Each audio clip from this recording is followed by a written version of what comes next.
Or that people, especially on Twitter, where let me see if I can find the original tweet, but people are talking about that they're back to the whole quarter circles being gatekeeping, and they're because 2xKO is coming out, and they're like. They're like, oh man, I'm so happy games are more accessible. And even one dude was complaining about, they were complaining about BB tagging and another. And it's like, you know, that's the norm, right? The dash macros are not a norm. And there's a whole, like, dude, Ernesto Lopez talked about it, button check. Like, it's a whole dealio about fucking that shit. You didn't hear about it? Huge shout outs to Button Check. We actually love that channel. And yeah, it's decent. I like it. I'm not into it as much as I used to be, but it's alright. But yeah, let me see if I can find it, the original tweet maybe. Not gonna lie, a lot of his content recently is, I feel like it's indicative to the way how the FGC is currently feeling, which is kind of stale. Yeah, no, I mean, dude, think about it. Why do you think I'm making a game at the end of the day? See, okay, so I got a couple of things, but the main quote was something, okay, oh, you know, basically just a bitch. There are literally two big ones about someone complaining about this, whatever, but it's all just scrub quotes, like, oh, basically short. Oh, yeah, someone even quoted Majin Obama. So in short, the controversy is like Majin Obama said, I don't want to practice dribbling. I don't want to practice loops. I don't want to practice dunking. By the way, the game sucks. Change the ball. I was like, bro, that is literally the average. And again, one of the bigger posts is, I'm tired of fighting game developers making games and dumbing them down for people that don't want to play it. And yeah, that's let's be real. To me, like, I'll end up. See, and here's the thing: in fighting game, developers have for years been doing everything they can to reduce the gap between new players and old existing players on the same game. This has been one of the worst decisions in fighting games by Tom Brady, by the way. And it says, Theory Fighter. Ultimately, this demand of homogenization in fighting games is unhealthy. With dash macros, easy inputs, often driven gameplay. Otherwise, we don't want to end up in a situation where instead of hating a title, we have people hating an entire genre because they're all the same. It's funny he says that because I already think fighting games are homogenized with balancing, but that's a different thing that the FGC won't admit. But yeah, no, fighting games are 100% getting to homogenize as fuck. And things like that, I agree, do homogenize it as well. I'll agree with Theory Fighter on this one. But I mean, I don't know, yeah, like, what's your takes on this? Again, with the resurgence, especially 2xKO, I know they're going to come out the woodworks. With people... So we're basically talking about the idea of, like, the casual market being more dedicated to than the actual FGC. In a sense, but at the end of the day, like I said it before, someone in the comments like, dude, a fighting game gets more stuff from how cool the characters are and the shit you can do, and most people don't care about difficulty. And I have to agree. I've seen, even as a Nublet trainer, this is immaculately true. Most average people don't give a shit about how hard the game is, bro. They look at it as a product first. That's why Mortal Kombat does so fucking well. Because I'll tell you, bro, I play in Mortal Kombat, bro. I draw a new patch. Practice for about 5 minutes, became the best Mortal Kombat player in the world again, because everyone sucks dick in that bitch.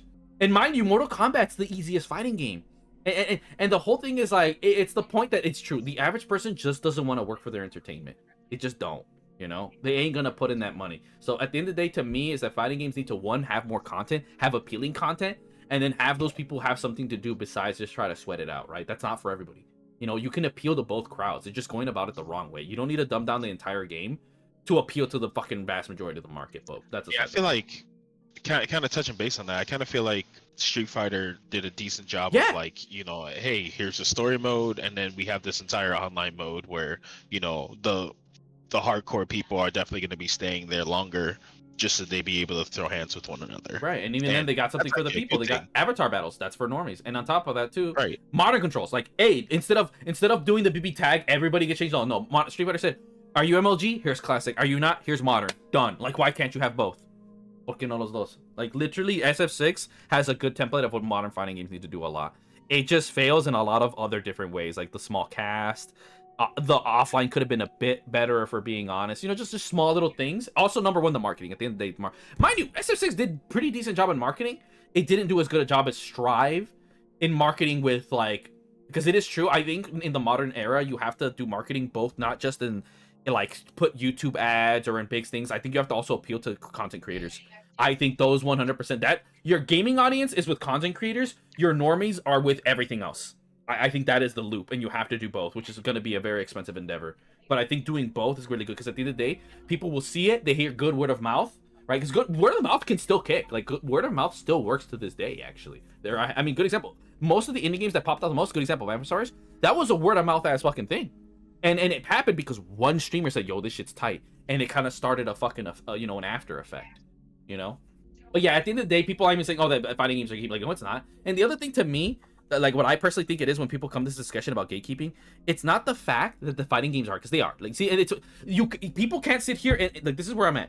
if we're having conversations about fighting games being gatekeeping, you can't sit here and tell me that, oh, fighting games aren't the hottest genre. Like, shut up. Either one or the other. You can't have fucking both. And very clearly, fighting games are one of the hottest genres to get into. There's no cap about that. Why else would people keep having this conversation? But even with that being said, you don't have to be good to play fighting games. The problem is Westerners have such an ego, and it's so abundant. It's the same thing as the same problem people are talking about, like the other thing, controversy, because why do games die so fast? People get tired of sweats. Don't get me wrong, I think sweats are a genuine problem, and same with cheating. But it's the fact that people have such an ego, they can't accept just losing. And they're so like, oh my god, look at these people sweating all this. I'm like, yeah, people, when it comes to sweating, like, bro, basically we need better moderation and keep the sweats away from the nooblets. Done. That's why ranked exists, right? But it's the fact that, why do you care that someone else is good at a game? You know what I'm saying? Like, you guys, like, you have such an inflated ego, you give a shit that someone else is good at a game. Like, that's what I see from it. And people don't want to even put in 30 minutes just to do a Hadouken and shit. You know, it's the self, because in Japan, no one says, you ever notice? You never hear this shit in Japan. Like, people out there, like, I'm sucking, and then they just play. And it's, again, the other thing they don't realize is, like I said, part of it is fighting games problems, because I guarantee you they wouldn't think this if they actually had content or offline things and had a self of accomplishment. Because fighting games 100% just destroy your sense of accomplishment. I'm not denying that shit. But the thing is, here's the real thing, what I'm getting at with Westerners, they don't play games just to have fun. They play games to inflate their ego. That's why COD players are fucking so toxic. Same with League players. Like, they think these things or whatever. Like, and with fighting games, it puts up front and center, oh, you suck dick.